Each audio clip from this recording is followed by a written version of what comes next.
Broadcasting Region 1. Region 1. This is BBS.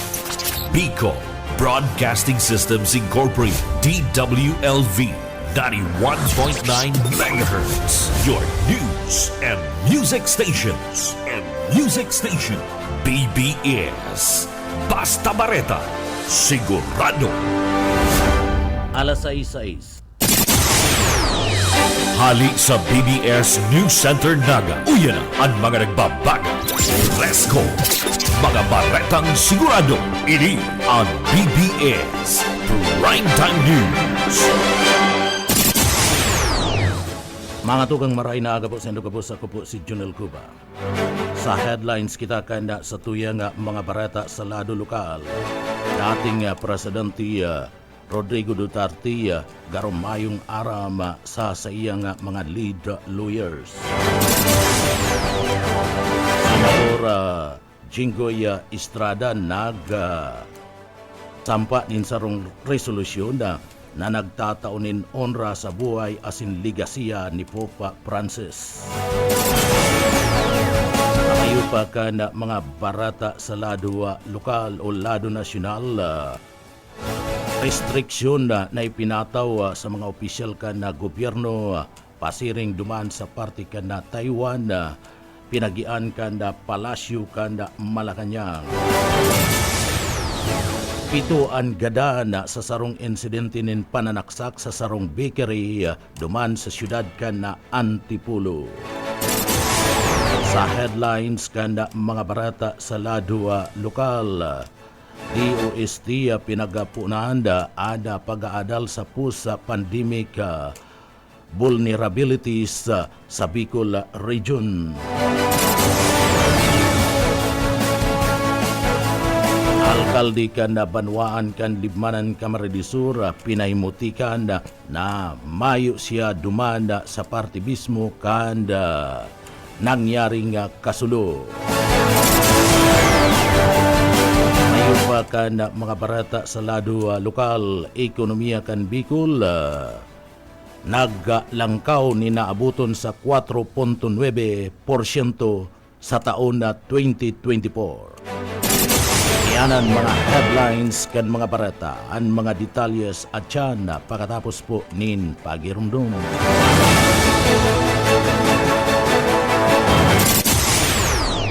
Kapag may hypertension, nakakadulot ito ng problema sa paningin. Ako po ay si Aling Lydia, 45 taong gulang na po. May alta presyon ako. Nakaapekto pala ito sa paningin ko. Ang sabi ng doktor ay nakakadulot ito ng pamamagas sa mata. Sasakit ang ulo at malabo ang paningin ko. Itong iBerry, nakatulong sa mata ko. Meron naman akong gamot sa alta presyon. Pero itong iBerry ang para sa mata ko. Naiwasan ko ang ibang komplikasyon. Kaya labis ang pasasalamat ko sa iBerry. Mabibili ang iBerry sa Mercury Drugstore at sa mga suking botika.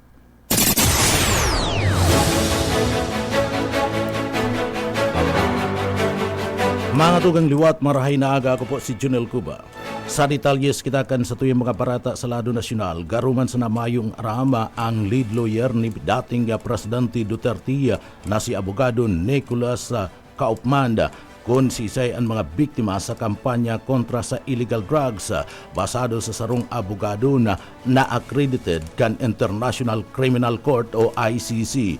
Ini ana pananaw ni abogado Joel Butuyan matapos tao ni napayag ang lead lawyer ni Duterte sa ICC Pre-Trial Chamber PTC-1 na limitaran sa naman sa national ID o ang pinagapod na pasaporte kan Pilipinas ang dokumentong pwedeng isumiti kan mga biktima bilang katibayan kan sa indang pagkakabistuhan kung mayo ni national ID o passport.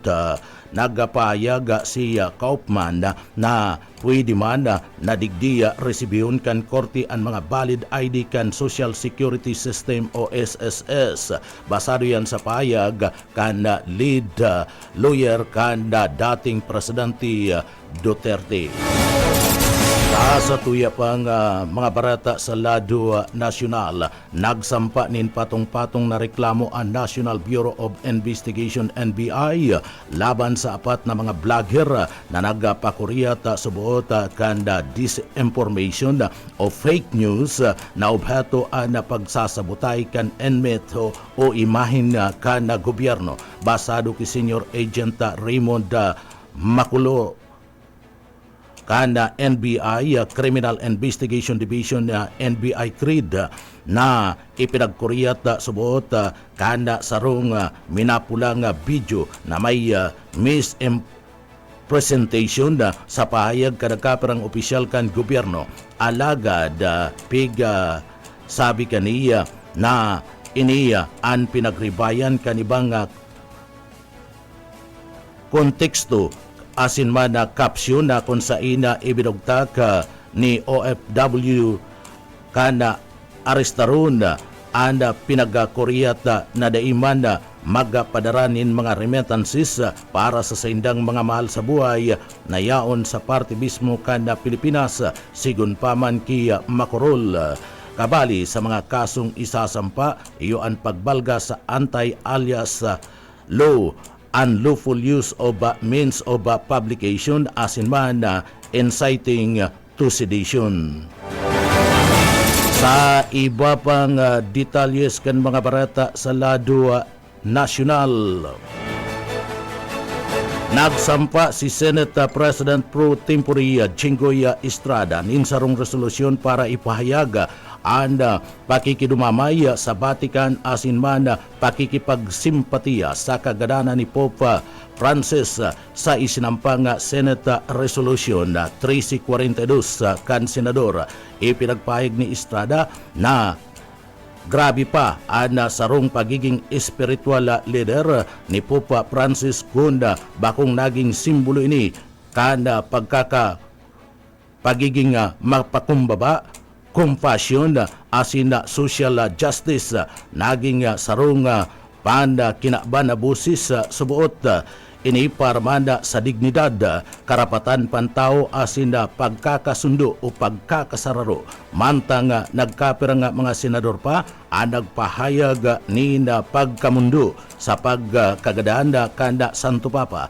Basado ki Senate Minority Leader Coco Pimentel, ipinagpapagirumdum ni Pope Francis sa bilog na kinakban na antunay na liderato sa paagiman ka na pagkakaiguanin na marhay na serbisyo. Tinawan doon ni Pimentel ang pangapudan kanda Santo Papa sa mga political leader kanda magbisita ini sa Pilipinas kan taon na 2015 na mamuhay nin simple ipreserba ang mayamang human asin natural resources ka nasyon.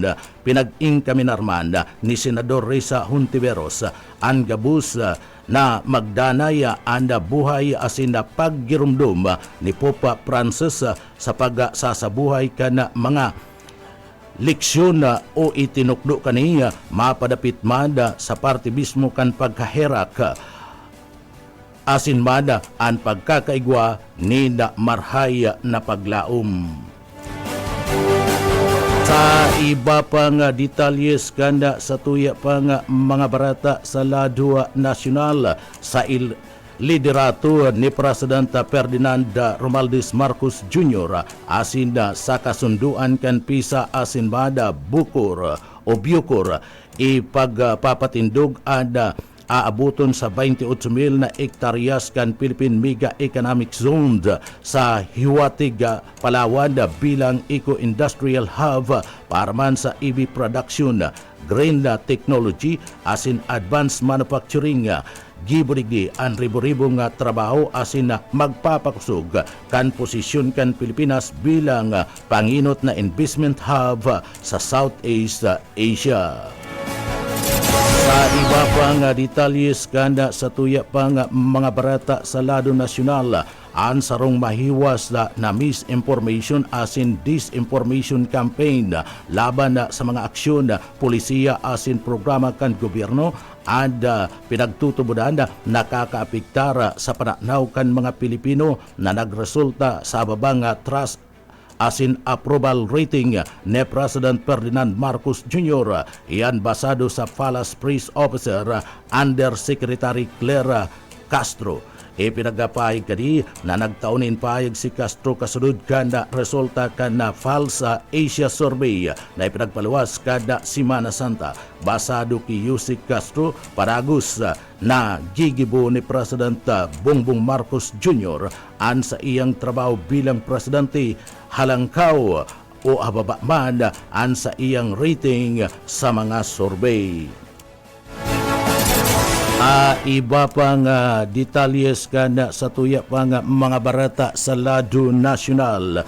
Pituan gadaan sa sarong insidente nin pananaksak sa sarong bakery duman sa Antipolo City sa Rizal. Basado sa Police Regional Office 4A, Pro 4A, base sa salong police report, luminaog ang suspect asin pinagsaksak ang mga biktima na nagtuturog sa laogan na bakery sa barangay Kupang, manggagawa sa parte mismo kan bakery. Ang mga biktima basado man sa parte mismo kan investigasyon na pinaggibo kan mga autoridad o kan pulisya na diskubre ang mga bangkay kan mga biktima. Alas 6 na nin pagkaaga kasudma na i-report ang insidente sa pulis. Alas 8 nin pagkaaga kasudma nasa kustodiya kan Antipolo Police asin Rizal Police Provincial Office ang suspect matapos na ni magsuko. Alagad sa kungunyan, daipay ni nagtatara mapadapit man kung ano ang rason kan sa iyang ginibong krimen. Iba pang detalyes kanda sa tuya pang mga barata sa lado lokal. Nakapag-record ng increase sa seismic activity ang Philippine Institute of Volcanology and Seismology sa parte mismo kan bulkan kan bulusan duman sa Sorsogon. Basado sa advisory na ipinagpaluwas kan PBOX kasudma, nasa 94 na volcanic earthquakes ang na-record sa bulkan kan bulusan kan pitsa 12 kan bulan kan Abril 2024. Nagdadanay na yaon sa alert level 0 normal ang bulkan kan bulusan ngunyan nagbaba anda o nagpatadid ang PBOX na posibleng mag-alboroto ang sinambit ng bulkan. Sa iba pang detalyes kan sa tuya pang mga barata sa lado nasyonal, pinagpangaranan ni President Marcos Jr. si Abogado Rafael Vicente Calinisan bilang bagong Vice Chairperson asin Executive Officer kan National Police Commission o NAPOLCOM. Mag-siserbi bilang Vice Chairperson ang Executive Officer BCO asin man Commissioner Abogado Calinisan kan NAPOLCOM sagpod ng Disyembre 31, 2030. Tulos na inako kanasambit ng opisyal and deklarasyon asin na pagtao sa iyanin bagong posisyon ni President Bongbong Marcos. Sa iba pang detalyes kan mga barata sa lado lokal, mapaluwas kan pinagapod na notice ang Department of Agriculture o DA. Tangani man nadigdiya suguon ang mga retailers kan bagas asin karning urig na ipaliwanag kung tano taday nagsusunod ang mga ini sa nagdadanay na maximum suggested retail price MSRP sa isinagibong surprise inspection kan Departamento kan Agrikultura. Nadakop kan mga opisyal ang nagkaperang mga retailers sa parte mismo kan merkado na nagpapabakal nin sobra sa MSRP kada kasim 350 ang kada kilo asin man ang pigi 380 pesos ang kada kilo. Maabot man sa saro sa gudnang 5 retailer o 20% lang kan mga retailer ang nagsunod sa pinagaapod na MSRP gikan sa pinagpapasunod puon pa kan Marso 10, 2025. Mantang uminabot man sa 52 pesos ang kada kilo kan presyo kan imported na bagas sa ibang merkado. Base sa MSRP, 45 pesos na ang kada kilo na dapat ipresyo sa mga imported na mga bagas na pinapabakal sa mga saudan. Sa iba pa nga detalyes kana sa tuya pa nga mga barata pasalado nasyonal ginibo kana meritorious achievement medal ana 10 nga mga soldados na tinawan ni na honra parte kana Philippine Interagency Humanitarian Contingent PIAHC para ban sa pagtabang sa mga biktima kan magnitude 7.7 na linog sa Myanmar kan nakatalikod na bulan kan na Marso. Tinawan ni honra sinda First Lieutenant Alexis Nocus, First Lieutenant Joey Labiang, Staff Sergeant Ricky Ramirez, Staff Sergeant Jesus Tomas Jr., Staff Sergeant Janda Rex Palaruan, Corporal John Paul Kismundo, Corporal John D. Gutierrez, Corporal Ryan Pool Cabuenas, Corporal Halihudi Hamid, asin man si PFC Elmar Encinas, naggikan ang gabus sa mga onra kana 525 Combat Engineer Battalion, Combat Engineering Regiment kanda Philippine Army na ipinagpadara duman sa parte mismo kan nasyon kan Myanmar na nagtabang sa mga residentes asin sa gobyerno duman kan magkaigwanin makusog na linog na uminabot sa 7.7 na magnitude kan bulan kan Marso. Sa iba pa niya itong detalyes kanda mga barata pakitangunyan sa lado nasyonal. Sa iba pa nga detalyes kana mga barata sa lado nasyonal, bagong parking fee sa BIA ipinasudod kana 15 minutos na drop of pick up libre pa man giraray. Idipuon kan Lunes, Abril 21 na kung sa ini pinagpasudod sa parte mismo kan BIA ang parking fees para sa gabos na klase nin mga lulunadan. Bunga naman kan Kaap Memorandum Circular Number 019-2025 na pinagpalawas kan Civil Aviation Authority of the Philippines o Kaap. Basado sa bagong panuntunan kan mga nagsusunod sa pagsingil kabalidigdian bat asin ipinapasudod sa mga aeroporto sa irarum kan Kava kabalinaan na BIA. Enot iyo ang 2 oras ang basa 100 pesos, ang kotse 50 pesos, ang motorsiklo 25 pesos. Kada oras pagkatapos kan inot na 2 oras, ang basa madagdag ni na 50 pesos, ang kotse 25 pesos, ang motorsiklo 15 pesos. Edi karibay kan dating flat rate na nag-aabot sa 22.40 pesos sa rungdakulang pagbabago na pinaglalauman makakaapektar sa mga pasayro na nagagamit kan pribadong lulunadan pati naman kan transport operator. Pinaglinaw man ni Rolando Busito, airport manager, na magdadanay na libre na inot na 15 minutos para man sa drop-off asin pick-up. Dagdag pa kadi na bagong polisiya ang gikan mismo sa Kaap Central Office asin ipapasunod sa gabos na mga Kaap-operated airport sa bilog na nasyon. Dakula man ang dagdag kan overnight parking fees kung sa inda dati nagkakantidad lang nin 168 pesos ang overnight parking, ngunyan o minabot na nin 600 pesos ang overnight parking. Iba pa niya itong detalyes kanda sa tuya pang mga barata sa lado lokal. Sa iba pang barata sa iba pang detalyes kan mga barata sa lado nasyonal, o minabot sa Task Force Alpha ana Sulu na nagbungkara sa sarong residential area duman sa barangay sa 50 Port area sa Manila kanda sudma o kasubagong amay nin pagkaaga Miyerkules, Abril 23. Basado sa report, nag-arab-adab ang Sulu bandang alas 2:03 ni na magumagahon asin na ini ang pinagasakat sa Task Force Alpha.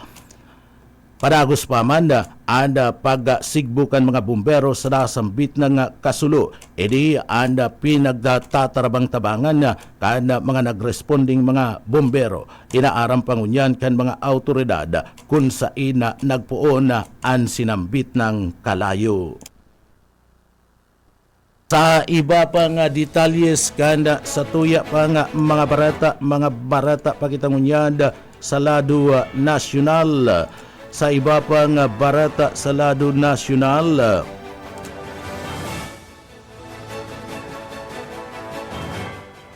ang bansang Moro government ana nakikisumaro sa parte mismo kan Global Catholic Community sa parte mismo kan pagkagadaan ni Popa Francis pinagpahayag kan na bansang Moro government na digdi nagpapaabot sindan nin dakulang pakikidumamay sa Catholic Church asin sa Catholic residents sa intirong Pilipinas.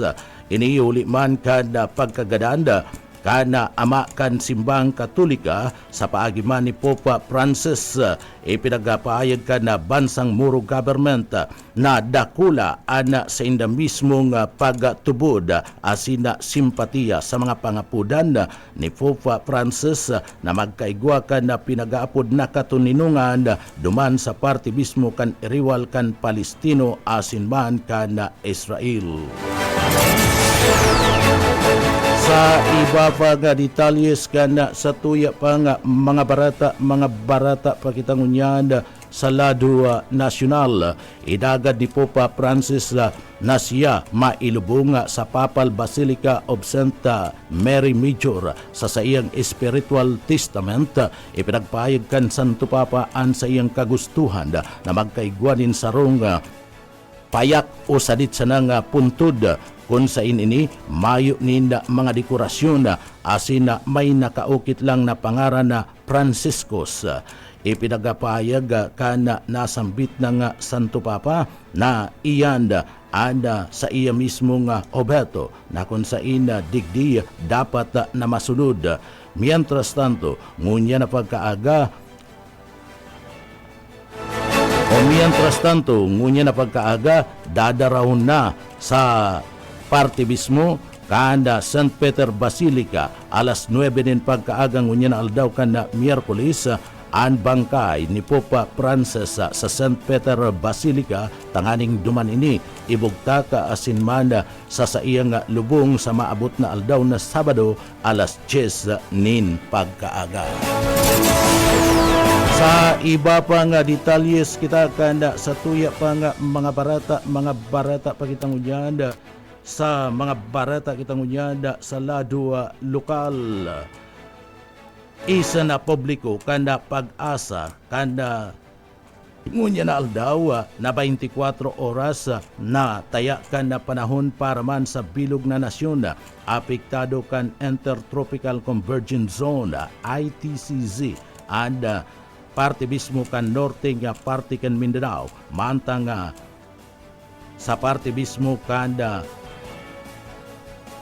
easterly sa iyo ana nakakaapektar sa natatadapang porsyon kan nasyon kabalina anda probinsya kana Albay asin manda probinsya kana Camarines Sur sa Davao Region, Sarangani, South Cotabato, Basilan, Sulu asin Tawi-Tawi pinaglalauman na magiging mapanganuron ang kalangitan na may pakurkuriyat na pag-uran asin na pakikilat pagdadaguldul, posibleng mga plus flood asin landslide ninhuli man kan katamtaman sa kudnang makusug na paguranda.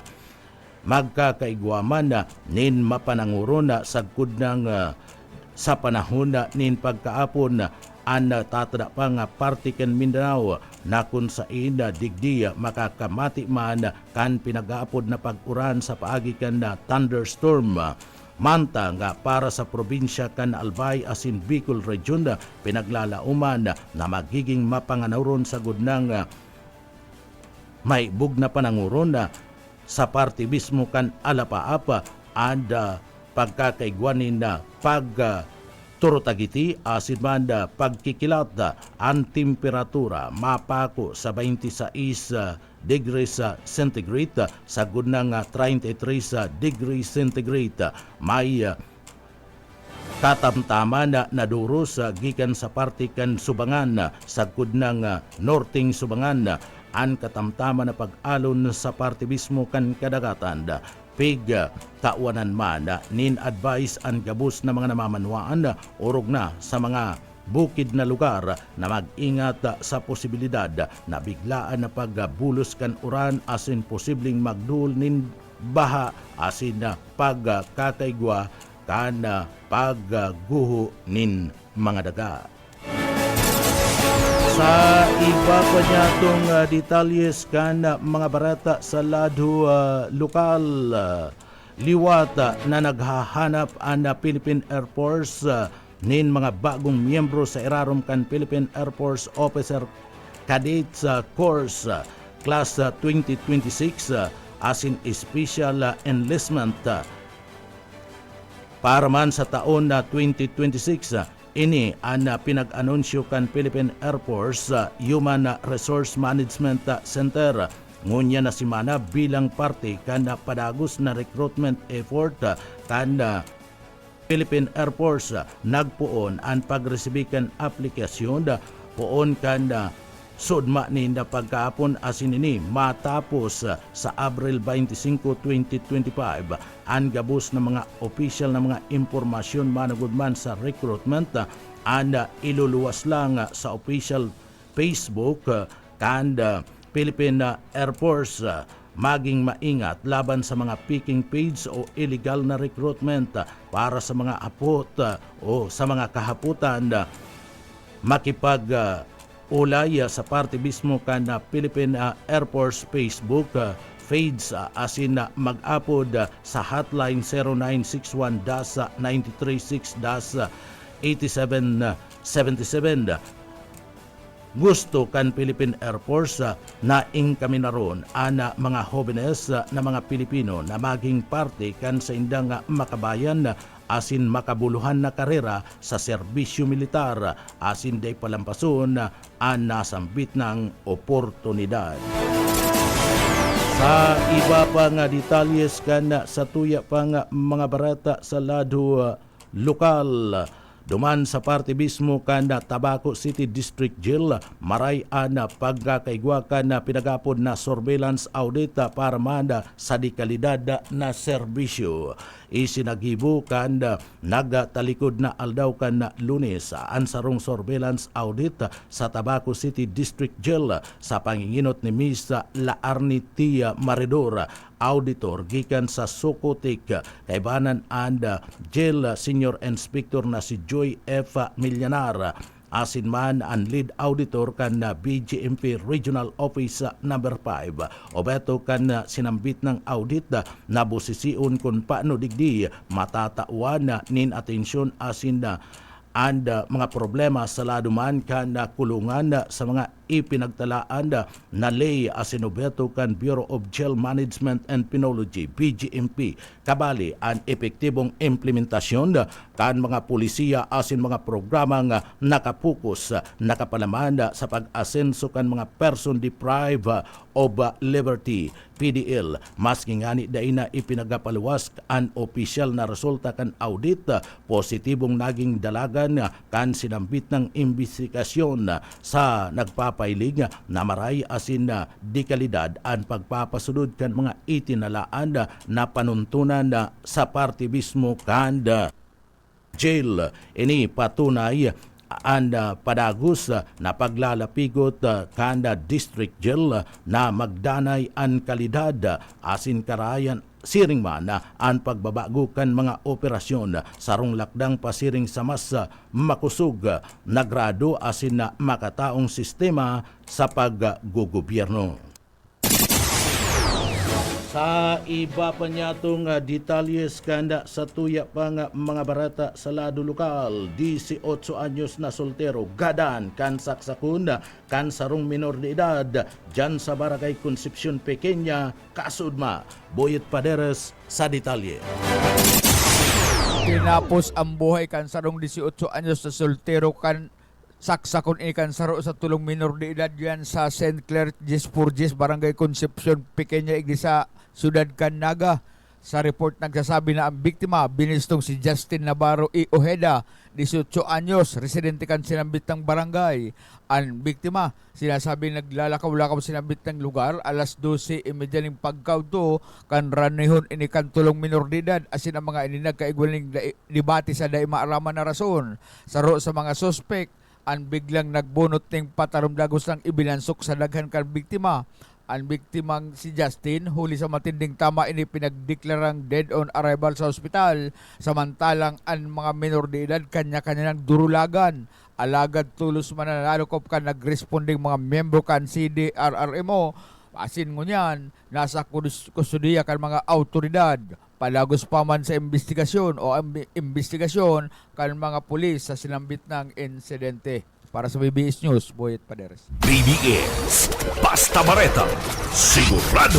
Sa ibabang detalyes kan mga barata sa lado lokal, naglangkaw ang ekonomiya kan Bicol Region na ninaabutan sa 4.9% poon kan taon 2024, mas marikas kumpara sa 4.5% na naitagama pag kakaigwaning paglangkaw kada taon na 2023 basado man sa Philippine Statistic Authority o PSA Regional Office No. 5 basado sa PSA Bicol Regional Director Cynthia Perdiz, panginot na industriya na nagsusulong sa pag-angat kan ekonomiya iyo ang financial and insurance activities na igwanin 11.1%, professional and business services 10.4%, as in transportation and storage nag-abot man sa 9.6%. Dagdag pa ni Director Perdiz, ang sektor kan serbisyo ang magdadanay sa may pinakahalangkaw na ambag sa lado kan ekonomiya kan Bicol sa 2024 sa 51.0%. Sinundan kan sektor kan industriya na nag-aabot sa 36.0%. Mantang ang AFF ang may 13.0 na parte kanda pagalangkaw sa lado kan urulay sa panluwas na pagkakaigwanin negosyo, naglangkaw nin 48.7% ang importasyon sa riyon kan mga kalakal asin na serbisyo gikan sa manlaydlay ng mga nasyon, Race of the Board o an ROW na iyuman ang pinakamarikas na paglangkaw sa mga kategoryang pinansyal. Sinundan inikan eksportasyon sa raw na may 10.1% na paglangkaw kabali na sa mga panginot na ini-export sa Riyon Bicol. Iyo mismo ang coconut oil, asin man abaca fiber, mantang ang mga ini-import iyo ang mga mineral fuels, cereal, asin man na makinarya. Naglangkaw nin 4.7% ang real per capital household final consumption expenditure sa Rio na kan 2024. Sharing man ang per capita kana Bicol ang nagdadanay na mas hababa sa pangnasyon na nagrado and igwanin na aabuto na sa 106,633 pesos kumpara sa 142,837 pesos sa pangnasyon na average. Ang mga datos na ni parte kan taonan na Economic Performance Report kan PSA para man sa Riyon Bicol asin ubitong tawanin impormasyon ang publiko, mga policy makers asin economic stakeholders sa mga pagbabago asin niro kan lokal na ekonomiya sa Bicol Region. Sa iba pang detalyes kan mga barata sa lado lokal, sobra sa 2,000 na mga ECM machine nag-abot na sa warehouse kan Comelec Bicol. Piglalauman na makukumpleto sa masudod na simana. Darrell Banya sa detalye. Sobrang 2,000 na automated counting machine ang nakasaray na ngunyan sa bodega o warehouse kan Comelec sa siyudad kan Legazpi.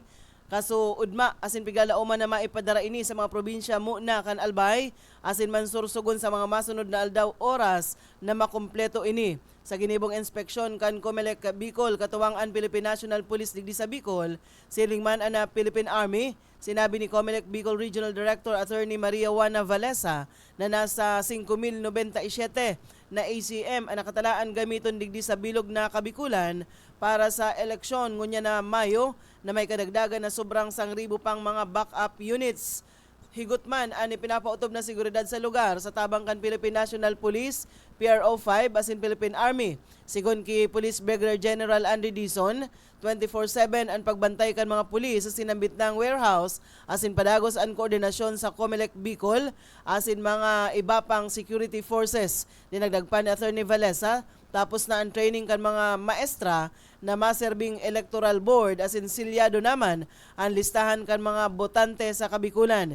Pigahalat na sana ang pag-abot pa kan mga balota asin election paraphernalia.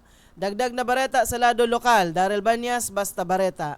Sigurado. BBS Basta Bareta Sigurado. May babang detalyes kan mga parata sa lado lokal pinaimutikan ni Mayor Jess Camara kan Banwan kan Libmanan Kamara di Sura ang mga barata na daisubot siya nahiling o an sa iyang presensya Mayo sa lugar kan pinangyarihan kan kasulo duman sa zona 3 sa poblasyon sa Banwan kan Libmanan Kamara di Sura kan nagtalikod na aldaw. Sinabi ni Camara na siyaman tulos ang nagduman asin na pigkaulay pangani ang mga biktima nin kasulo duman sa barangay kanda nasambit ng lugar. Ingat man siya ngunyada sa mga pinagasasabing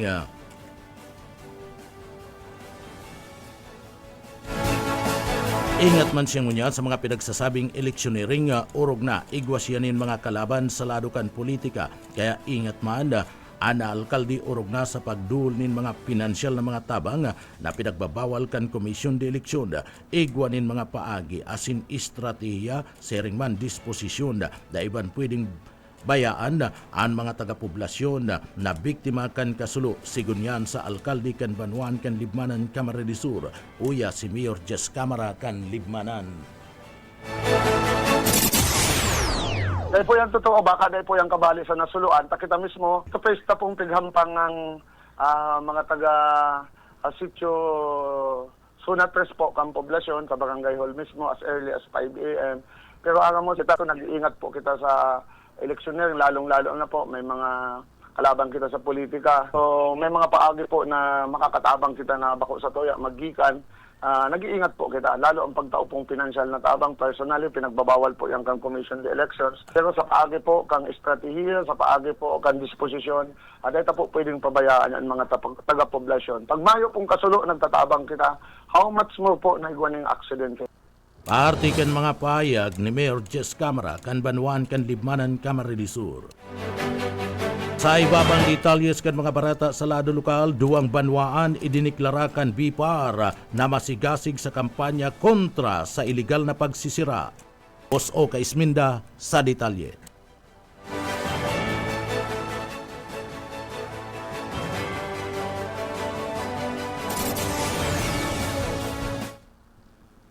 Pinagdeklara na Bureau of Fisheries and Aquatic Resources ang duwang banwaan digdi sa probinsya ni Camarines Sur na masigasig sa kampanya kontra illegal na pagsira.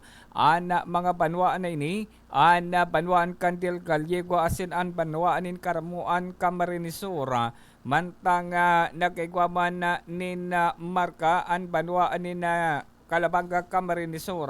Alagad ang duwang banwaan ini ang may pinakahalangkaw na accomplishment na kan pagdakop kan illegal na pagsisira ang Bureau of Fisheries and Aquatic Resources. Pinagpasalamatan ang mga banwaan na inininghuli sa ang mga ini ang nakatabang sa sandang kampanya, partikular na sa indang mga bantay dagat na nagpapadago sa pagdakop kan mga illegal na pagsira. Kabali naman sa pinagpasalamatan ang hipatora ka na PNP. Igdi sa Bicol Region, ning hulita iyo ang katuwang kan mga bantay dagat sa pagpatrolya sa kadagatan tanganin darakupon ang illegal na mga parasira sa manasasakupan na banwaan. Matatandaan, nagkakapira na subot na mga nagkadarakop na mga illegal na mga parasira ang nakakalawag sa municipal water, partikular na ang ipinagdeklara na bawal dakupan o bawal na siraan sa pirang metro na distansya gikan sa pangpang kan mga banwaan alagad ini ang nalalaog kan mga illegal na parasira. Kung kaya ini ang sanang pinagdadara ko pa, magpapadagos ang kampanya kontra illegal na pagsira ng Bureau of Fisheries and Aquatic Resources katuwang na mga bantay dagat asin ang Philippine National Police sa Bicol Region. Dagdag na bareta sa Lado Lokal Oscar Esmenda. Basta bareta, sigurado. BBS Basta Bareta Sigurado.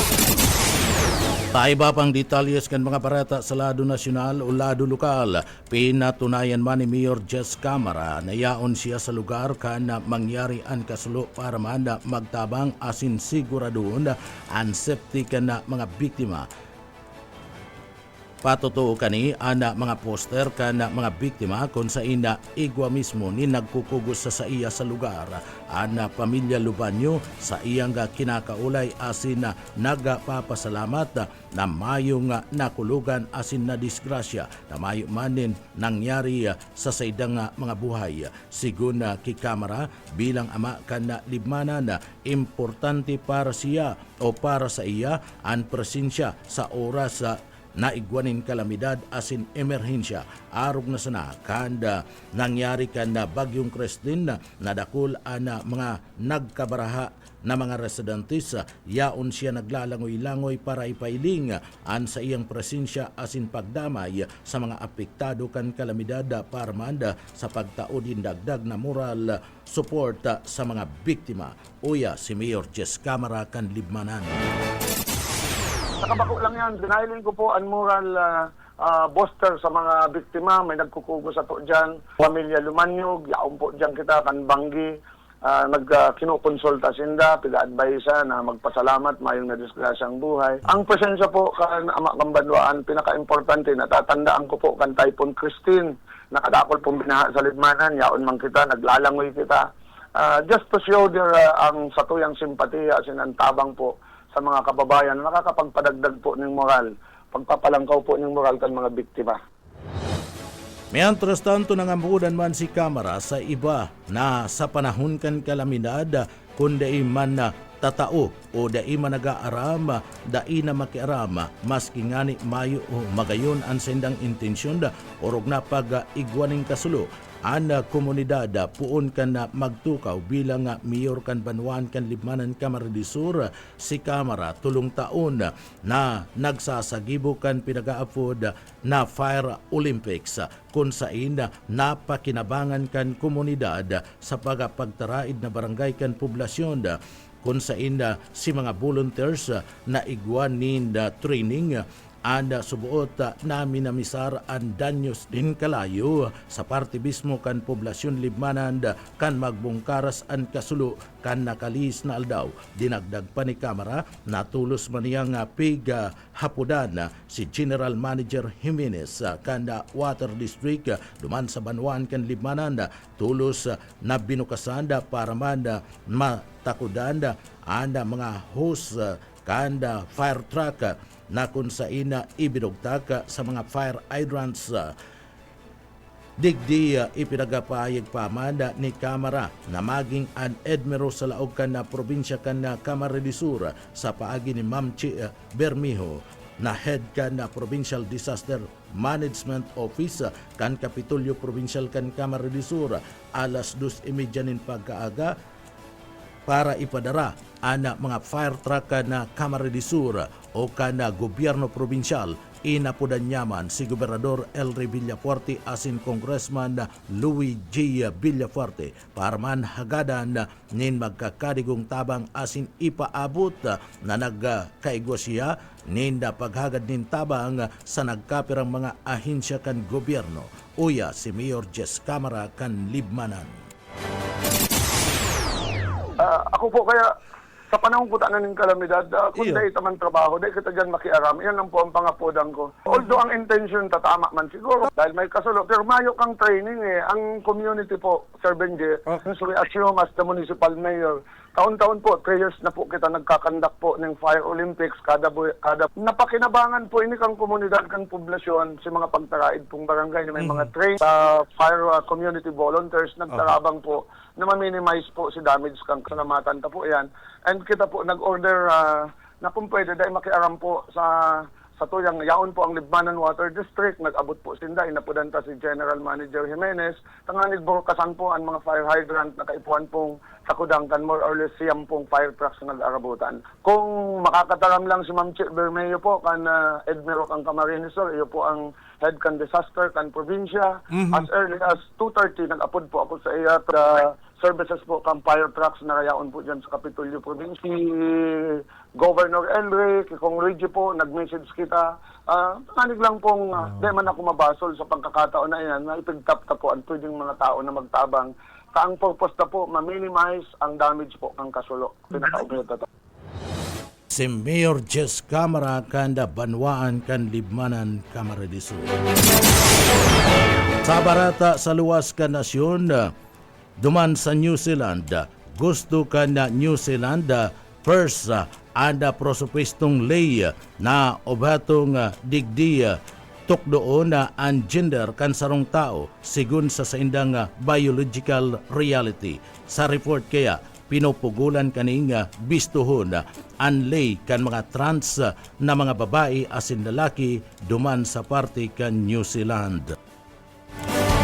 Mientras tanto, sa iba pang barata dumanda sa luwas kan na nasyon padagos manda ngunyanda na pinagakukontra kanda grupo kanda mga yaon na salado kanda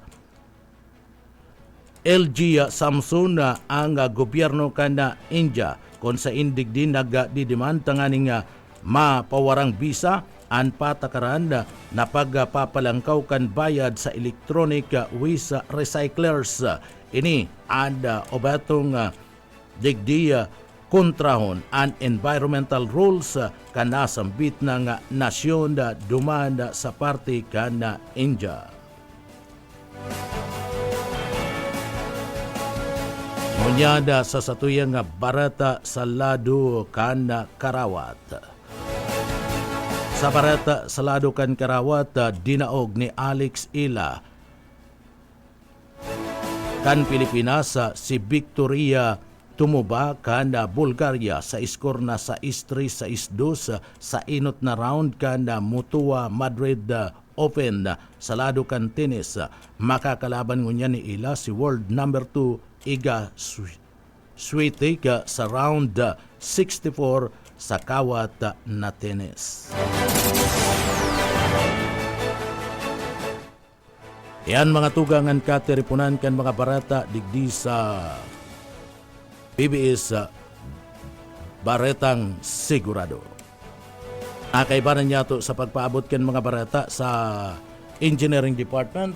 Yaon dyan si Sir Stephen Pabis. Ako po ang sendung para barata si Junel Cuba. Mabalos kan sa pong pagkatabay, mapasatuya kulugod, ang biyaya patin, ang bendisyon kan mala Diyos. Basta barata, sigurado. BBS Basta Bareta, sigurado.